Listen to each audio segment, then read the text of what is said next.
What will happen to America if Kamala Harris becomes president? The answer to that question is revealed in our explosive 88-page special report. And you can get it absolutely free from one of America's most truthful news sources, WorldNetDaily. Dozens of trusted experts come together to paint a shocking but accurate picture of what will become of the greatest nation on earth if Kamala Harris becomes president. Just call 8337-KAMALA or go to KamalaFreeReport.com and download your copy of Kamala's America immediately. That's KamalaFreeReport.com. Oh, no. You think you just fell out of a coconut tree? You think sitting in the content. It isn't you're on television. Mike, look at her. No.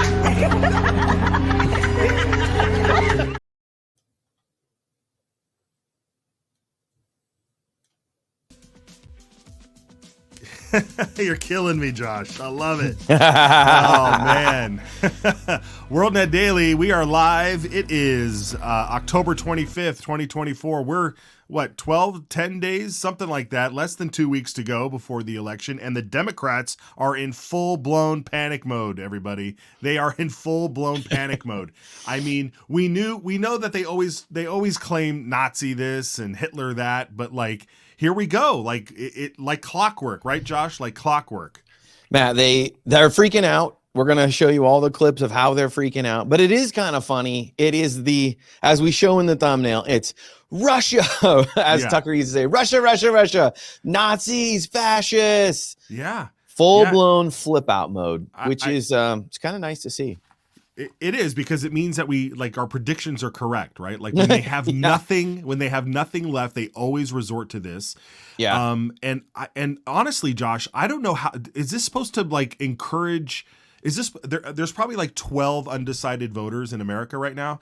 Is that who this is aimed for? Or what is the impetus behind this? Matt, I think this only really works with the most dim-witted Americans, and sadly there are a lot. They're the kind of folks that watch CNN when it's on at the airport. Yeah. There's a lot of those folks. There's a lot of mean ways to describe them, but I think the kindest is uninformed voters or mass media informed voters, and there's still enough that this works. Otherwise, the strategists would not use it. Right, but they also must think that Americans have amnesia, because we already lived through 4 years of Donald Trump, and there were no concentration camps. There were no women being pulled away by their hair and beaten and thrown into a ditch or into the kitchen. I mean, and stripped of their shoes. To this minute, Matt, they're the only ones that have talked about re-education camps. Now, Hillary Clinton famously did that. So. That's true. All right. Well, then let's bring up this article here over at WorldNetDaily. This is the article that we're sharing today. We have to get this out there. The Kamala makes a stunning statement after calling Trump literally Hitler. I mean, she says we've got to get past the era of politics and partisan politics, as she calls him Hitler. What is this link? This first one we have here is not the Kevin O'Leary clip, but let's do the Mika Brzezinski one first. Where she's a genius, and she's so smart. She's so cozying up. Oh, here it comes. His cozying up to dictators, his obsession with Hitler that has now come out, what he has said about our veterans, and what he wants to do with the military against his political adversaries. It's all huge news. This is the future that we're looking at in the next Trump term, if there is one. But this is what voters know right now, that he is killing us. I'm talking about us women. He's killing us. He is putting us at risk.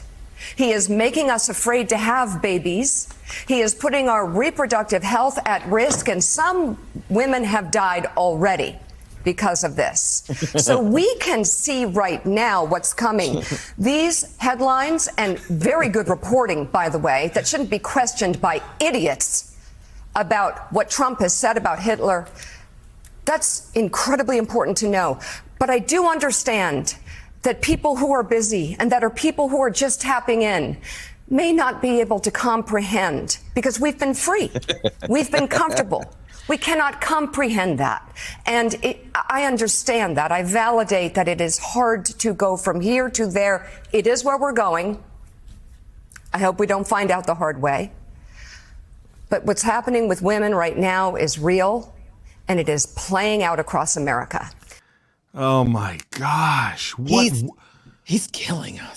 What world do they live in, John? Like, I wish I popped popcorn today because I could just eat that. I could just watch that and eat that up. But like, she is on a what's supposed to be a nationally recognized, morning show that speaks to millions of people across America, and she is.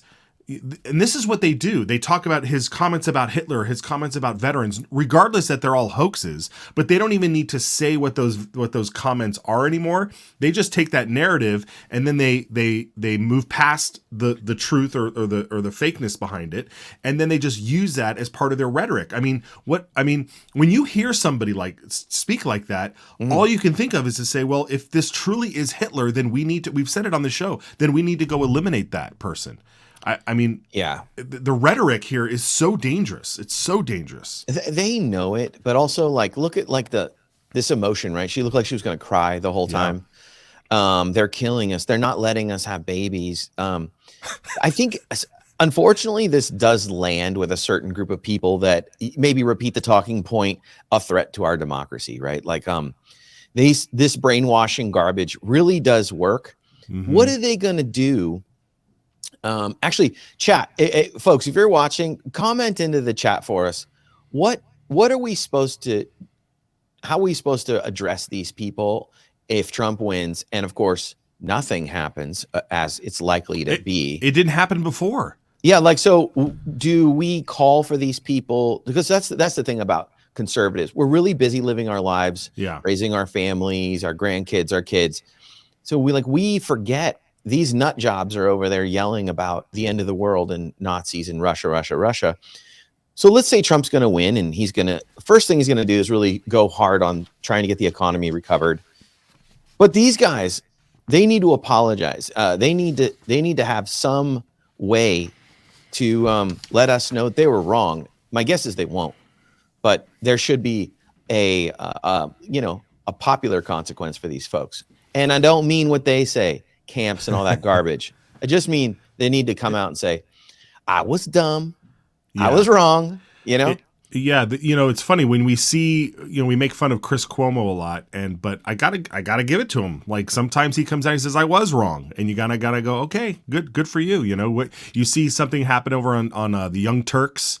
Anna Kasparian, I think her name is, she's calling balls and strikes, and she's going, this isn't right. And then you have someone like Kevin O'Leary. This clip here, now I know we're set up to only show the first part of it, but and I know it's long, but we have to watch the reaction of the panel, because it's almost that's where I wanted to pop the popcorn, because these are the people that Kevin O'Leary's going to lay out his thesis here, and they, as soon as he gets to a point, they just go bananas, and the rhetoric just comes after him. It's absolutely incredible. So sit back and watch this. This is the second time the Democratic Party has circumvented democracy and chose. That's not true. Yes, it is. Hillary Clinton was chosen, and she had Bruce Springsteen too. And what happened to her? And now we've chosen. Kevin, Hillary Clinton won a primary. Okay, she won a primary. You may not. Nobody like could compete with her, even Bernie Sanders. She won a primary. Okay. First of all, that's the first. So thing. Did Kamala Harris win a primary? Listen, we've talked about this before. What's wrong about talking about it tonight after what you just saw? Do you think that's really what matters to voters? Right now. How many Democrats wish? Hold on. Hang on a second. Let's talk about what matters Matt, to voters. a woman is speaking. Do you speaking. really think voters care about the internecine primary process? If you're a Democrat, you sure as hell care today. I know that you are from Canada, but the primary process. Wow. Listen, Canadian. They get a great president. It's not in the Constitution. The political parties can choose however they want to choose their nominee. Wow. There's so much to unpack there. Here comes the dig. From the woman saying, voters don't care how people are selected. Are you kidding me? Voters don't care. They're voters. They care. That's why they vote. And then you have someone like that saying, well, you're from Canada. Your opinion doesn't matter here. I want Kevin O'Leary to say, a Canadian is speaking. Yeah. Canadian Yeah. speaking. Unbelievable. I mean, they are so unhinged. They are absolutely unhinged, and they don't know what they're morons. They're morons. Yeah, they are morons, and I would feel bad for them. But at the end of the day, they're being paid millions of dollars or whatever it is to sit on those panels and to go give their opinions and stuff. And it's absolutely, they deserve all the scorn. They deserve all the shame coming their way because they are absolute liars. Yeah. And I just can't take it anymore. But good for Kevin O'Leary for sticking up, man. I mean, that guy.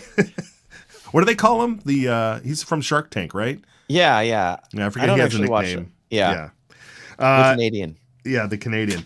But once again, we have this great clip of Hillary here, who's just again piling on. So let's watch what she said. Straight nuts. And one other thing that you'll see next week, Caitlin, is Trump actually reenacting the Madison Square Garden rally in 1939. I write about this in my book. President Franklin Roosevelt was appalled that neo-Nazis, fascists in America were lining up to essentially pledge their support for the kind of government that they were seeing in Germany.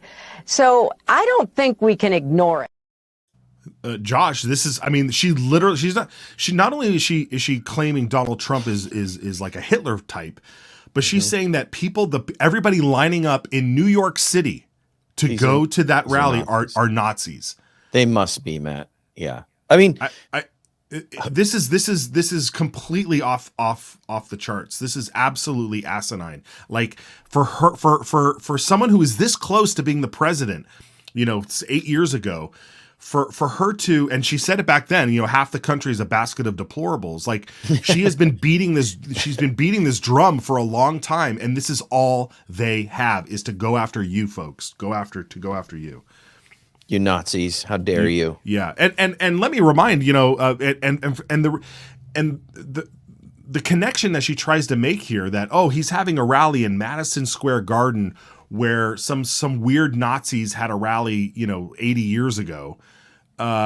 That's really random. Yeah, it is random, but I'd also like to remind everybody that Hillary Clinton's own husband was coronated at the DNC at Madison Square Garden in 1992. So one could argue that all the things that came about after the Clinton presidency and where the Democrats started going down the road all started with at the exact same place that the Nazis had a rally at, just like they did, or the KKK or whoever. I mean, the rhetoric like this is just completely unnecessary. And it's so unnecessary that I don't know if do we still have this clip of Rappaport, that actor Michael Rappaport? So Michael Rappaport, if you guys watch the internet and stuff, like if you're on there paying attention to pop culture, this guy has been an unhinged TDS, Trump derangement syndrome guy forever. I mean, he's been pranked. I mean, it's hilarious to watch. But he's sick of he is sick of the rhetoric of the Hitler usage. Watch this.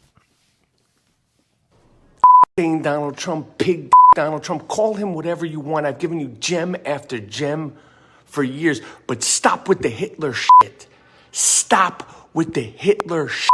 Do not refer to Hitler and the Holocaust, the actual greatest slaughter and actual genocide of the Jewish people ever for attention and political gain. Stop it. That Nazi rally that took place in Madison Square Garden in 1939 was just that, an actual true blue Nazi rally. So are you saying that anyone and everyone who shows up at Madison Square Garden for this upcoming Trump rally is a Nazi? That's a Nazi rally? Get the out of here. What kind of rallies are happening on the college campuses in New York City, in Union Square, where they're waving Hamas flags and kissing Yahya Sinwar photos? What kind of rallies are that? Do not mention the Holocaust, Hitler, to score political points when you ignore the greatest slaughter of Jews since the actual Holocaust, which happened on October 7th. This is all this Hitler talk, all this Holocaust talk, which so. This is the verbal equivalent of Will Smith walking up on the stage and smacking Chris Rock.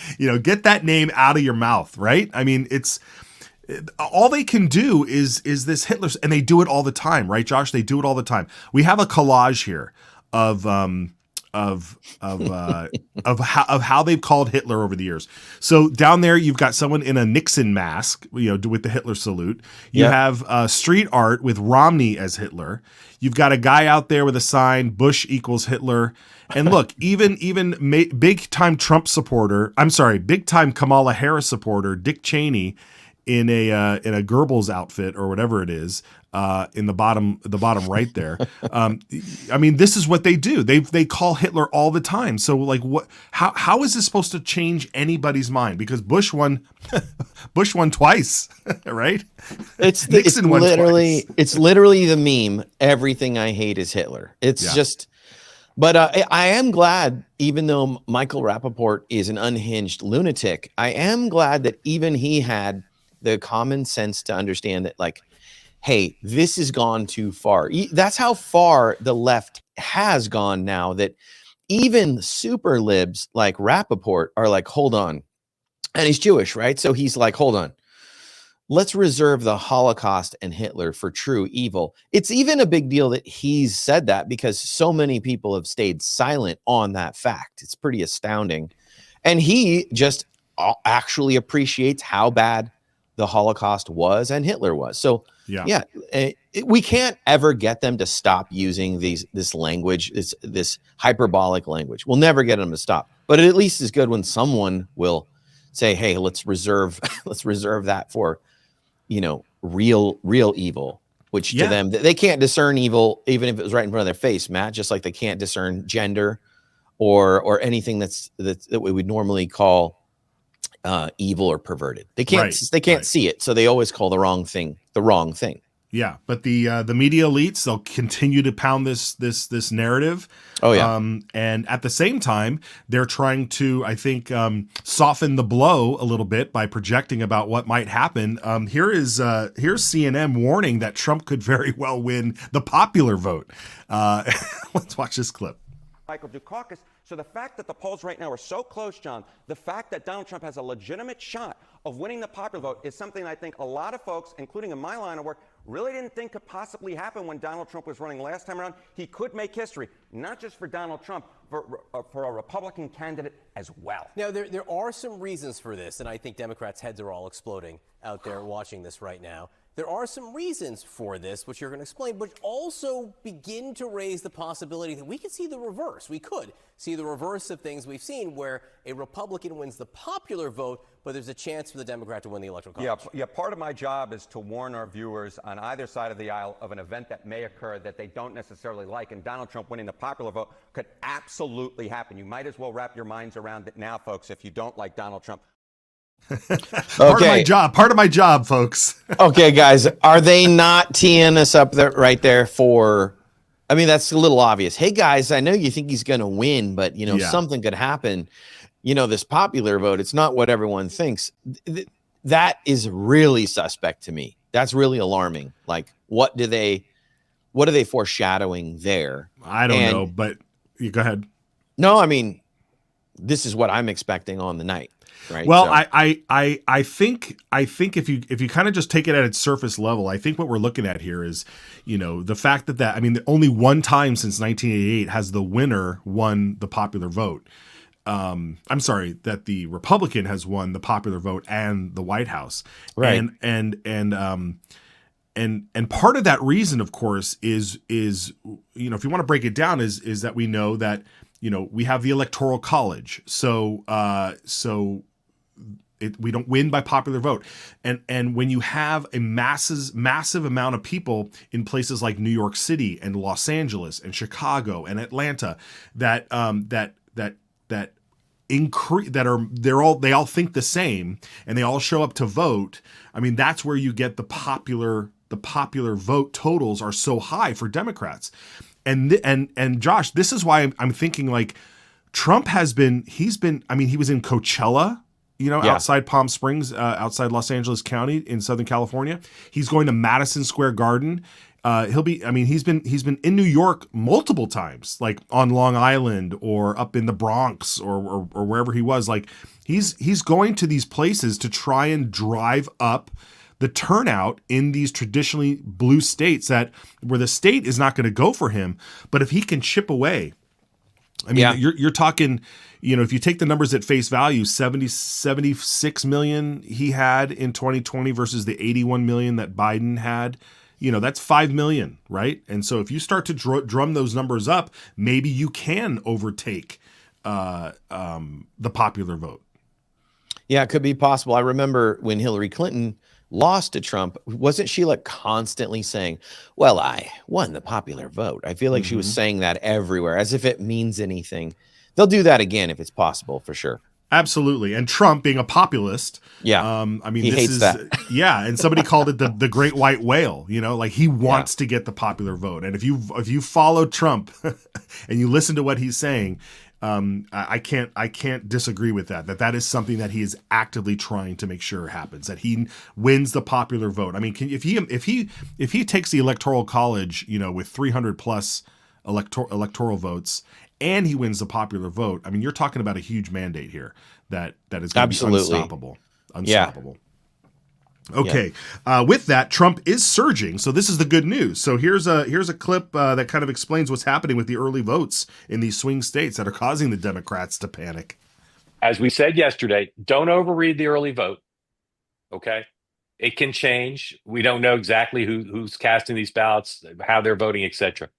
But every analyst I've talked to in the last 24 hours, including people who speak publicly, say if this continues, Donald Trump can't lose because the Democrats can't possibly do well enough on election day. So, Sean, tell people how you view this data now. We've got one more day in the bank.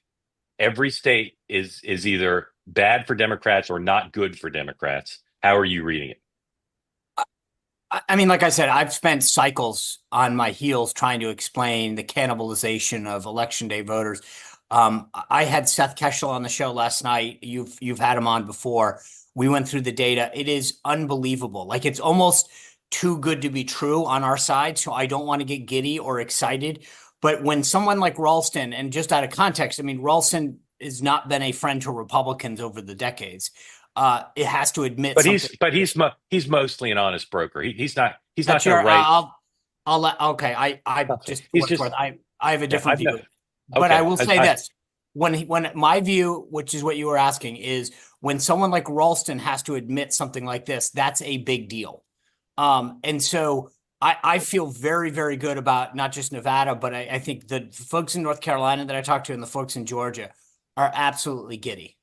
Yeah. And Nevada, of course, I've said, all my sources have said that of the 7 states, that is Trump's worst. And yet this is what's happening in the early vote. Dan, before you say. Yeah, I mean, the early vote, we've been talking about it on this show. I've seen it in my own county. I'm watching things happen on X. I mean, it's really having an impact. I was going to say, Matt, this is your chance, dude, to get back to your bang that drum, dude.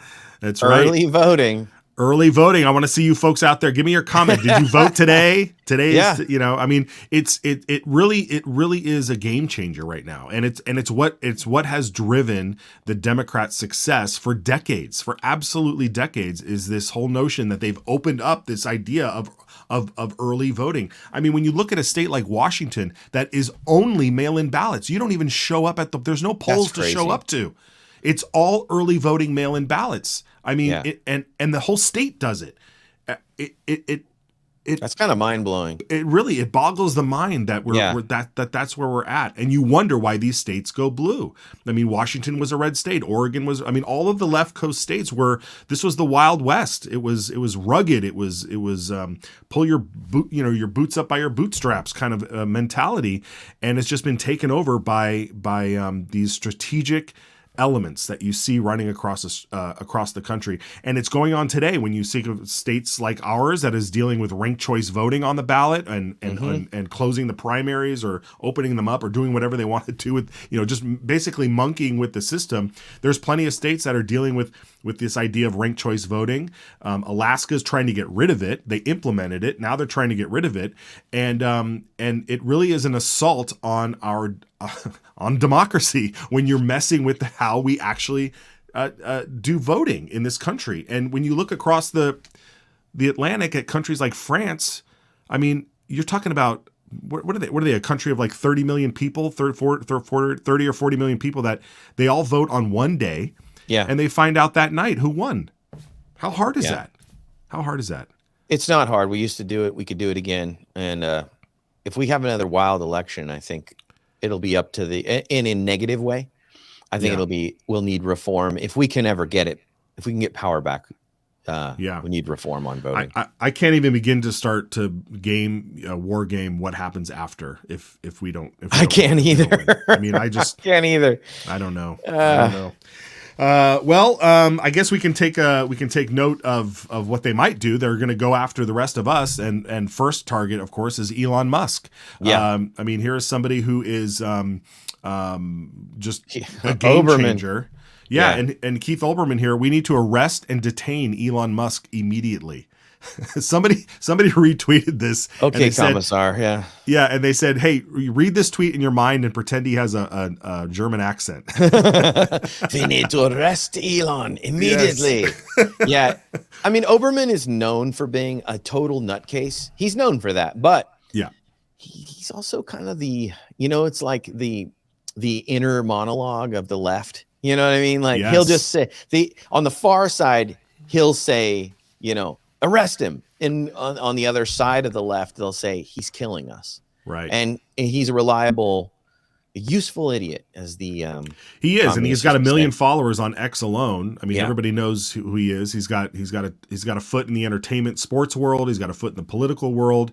And a lot of times, people dismiss him as being as what he really is, but so Matt, this kind of segues us into our next topic here. But so we have another clip from Olbermann, but in the clip, so he did this video after he did that tweet. He's basically citing a Wall Street Journal article, which, like Wall Street Journal has been good and bad over the years. But in this case, they're attacking Elon, and it's just ridiculous. Their accusations are so pathetic. They should be embarrassed. But here's the Olbermann clip. You can judge for yourself.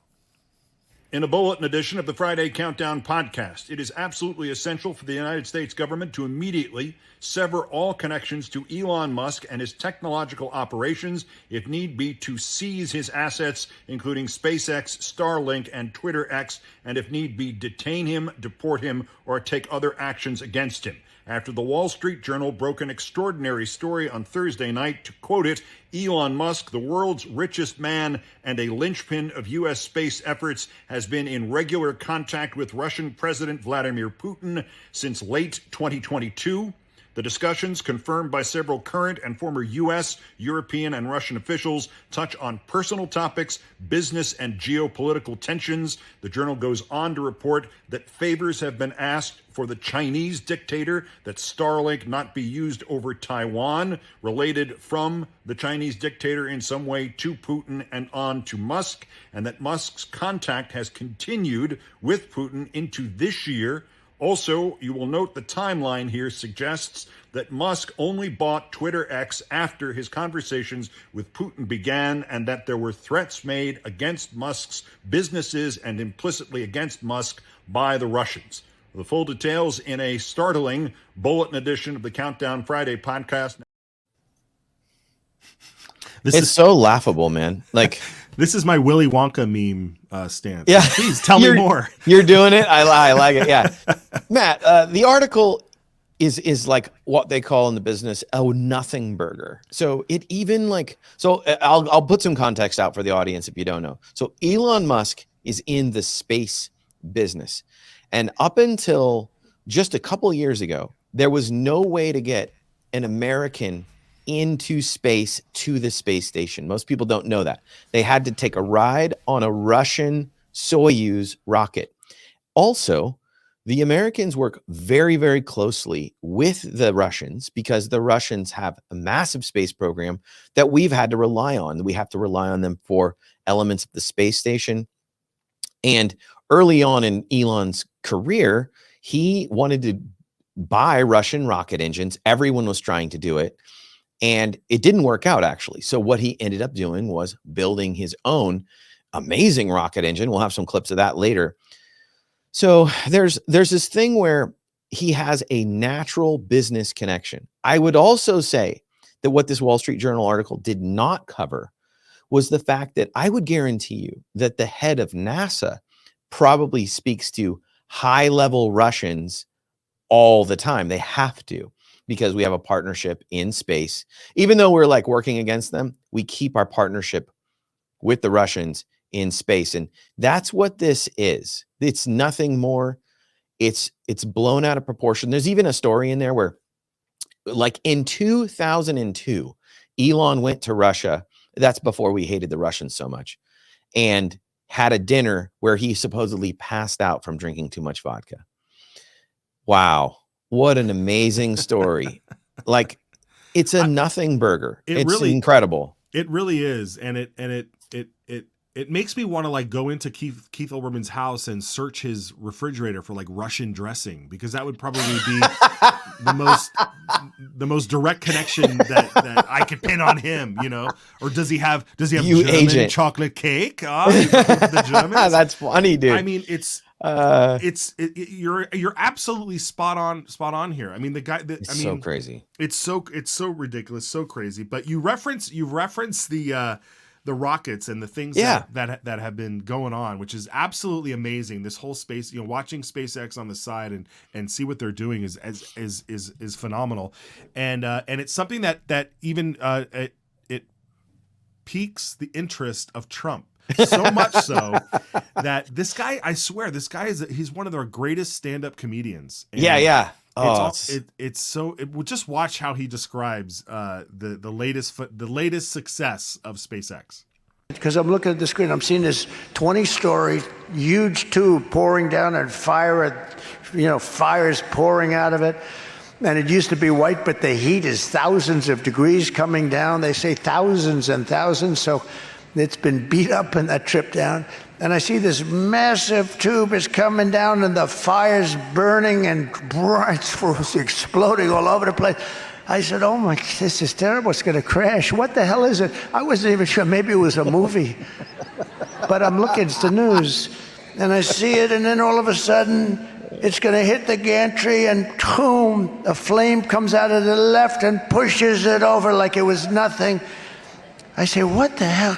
And then, and then these two giant arms, boom, they envelop it like a beautiful, I won't say it. I get myself into too much trouble.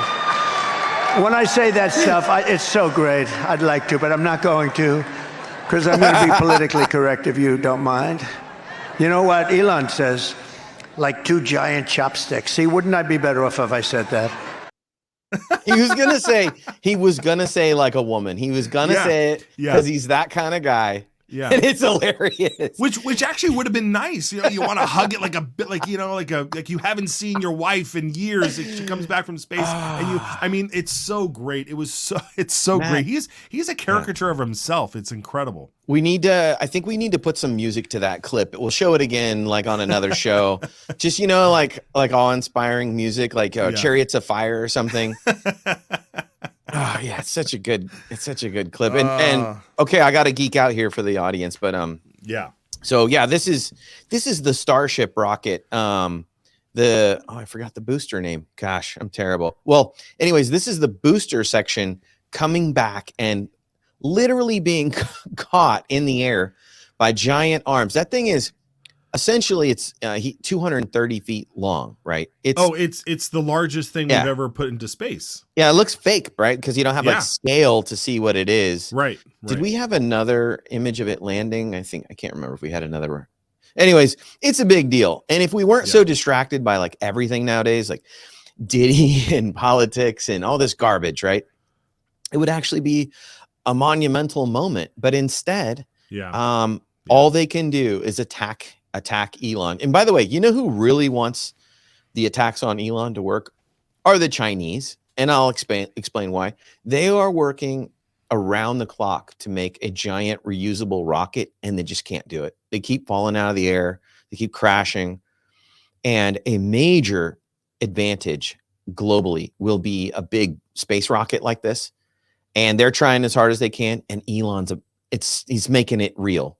And so they think he may be 15 years ahead of any of our closest competitors. So what should we do about that, Matt?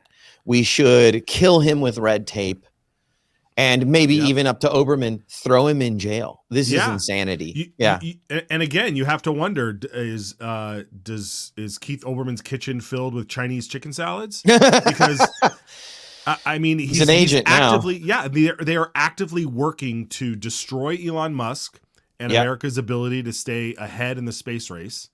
Yeah. And they're actively working to put Donald Trump in jail, which would better the lives. I mean, people just want their bank accounts back. They want their livelihoods back. They want inflation to drop. They want home prices to be reasonable. They want people to have working jobs and to be safe in their cities. I mean, he always talks about our big, great, beautiful cities. Like, you know, I don't live in a big, beautiful city anymore. And there's a big reason for that. And these people are on television talking about dragging women away and forcing. They're either clowns. Forcing you to have children or forcing you to not have children. Like, I don't know what they don't even know what they're talking about. They're absolutely unhinged. This entire debacle is going to be heightened in another 10 to 12 days. Who knows what our world's going to look like 2 weeks from now, Josh? But Matt, in a best case scenario, we have another clip here. This is an imagined idea of Trump and Elon actually taking over the swamp and what it would look like in that interview process of what exactly is it that you do here. Okay. What would you say you do here? Well, look, I already told you. I deal with the goddamn customers so the engineers don't have to. I have people skills. I am good at dealing with people. Can't you understand that? What the hell is wrong with you people? You're fired. Get out of here.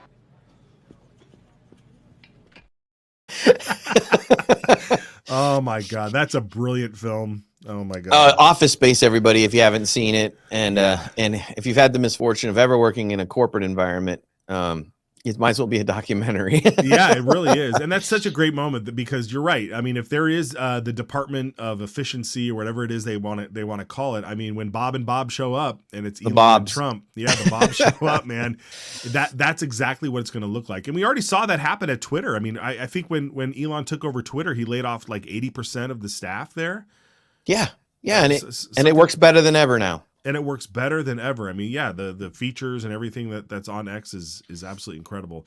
But they can't have that. They can't have that bloated. That they can't understand what it means to just take that bloat and chuck it off to the side and make it more efficient. That's incredible. All right, well, I look forward to that, man. I mean, I think I don't know if you've been watching this, Josh, but over on Tucker's channel, they have the Art of the Surge, which is this reality show that's been following the Trump campaign. Have you seen that at all? I'm planning to watch it this week, Matt, leading up to the election. Yeah, it has been phenomenal to watch. And it kind of strikes me as a little, it's interesting because, Trump has been the reality TV president, right? I mean, he was huge, when NBC had the Hitler's Apprentice on for so many years. That's what it was called, right? Hitler's Apprentice. Good one. I think that's what it was I called. think that's it, Matt. Yeah. You're fired. Look at someone in the comments. Yeah. You're fired.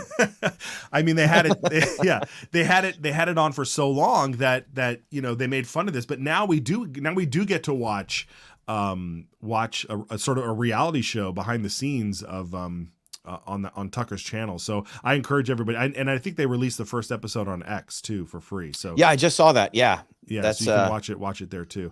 All right, well, Josh, it's the Friday show. We want to make sure people are getting by the censorship.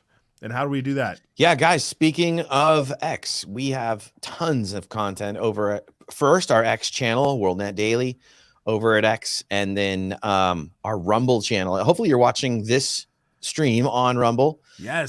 Go over and follow us on Rumble. You can see that here. Click that QR code if you want. And we're building our audience.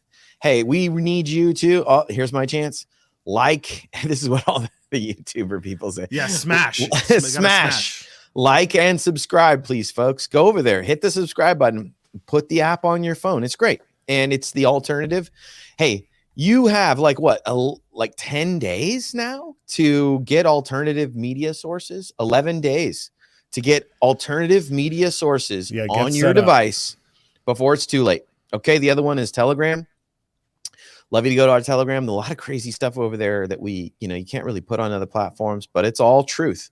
So love you to go over there. Our Instagram, of course. Our Instagram's covering a lot of the stuff that we don't bring on the show here. It's more pop culture, but it's absolutely aligned politically. Love you to go follow us over there. That account is really growing really rapidly. It's amazing.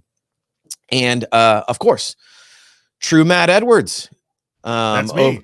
There it is. True Matt Edwards on X. Please go follow him. Please follow me at Josh_Turnbow. I have a lot of different content over there too. And of course, I'm going to tap all the stories that we've had at WorldNetDaily and this show's streaming over there as well. So love you to follow us, guys. Matt, take us out, man. Yeah, you got it. Sorry, I lost you there for a second, but that's a good time to end the program. So thank you everybody for watching. We'll see you next week. We've got a lot of exciting things coming down the pike here, especially when it comes to election night. So please stay tuned for that. Thanks again, folks. God bless.